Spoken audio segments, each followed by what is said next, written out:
కూర్చో. సార్ మా పిల్లల్ని చూడండి సార్, కొంచెం ఏదో మాట్లాడు సార్ పిచ్చి పిచ్చిగా. ఏమైంది నీకు? ఏంటి సమస్య? ఏం పని చేస్తాంటావు నువ్వు? సార్ అట్లా నేను తొందరపడి ఏ పని పడితే ఆ పని ఏం చేయను సార్, ఖాళీగా ఉంటాను సార్ నేను.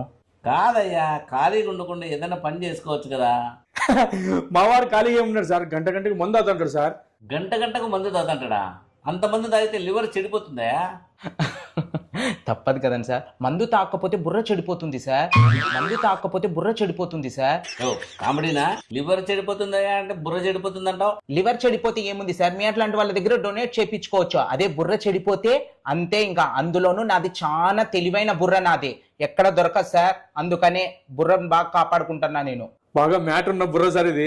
సర్లే, తాగుబోతులతో మాట్లాడితే ఎవడికి సాధ్యమవుతుంది. కానీ నీ ప్రాబ్లం ఏందో చెప్పి ఇప్పుడు. సార్ నాకు ఏం పెద్ద ప్రాబ్లం లేదు సార్, నాకు ఈగో లేదు సార్. అందరూ నాకు సిగ్గులేనోడు అంటున్నారు సార్ ఈగోనే కాదు సార్, వీనికి ఏమీ లేదు సార్. సార్ మా సందులో నెంబర్ 1 సిగ్గులేనంటే వీడే సార్.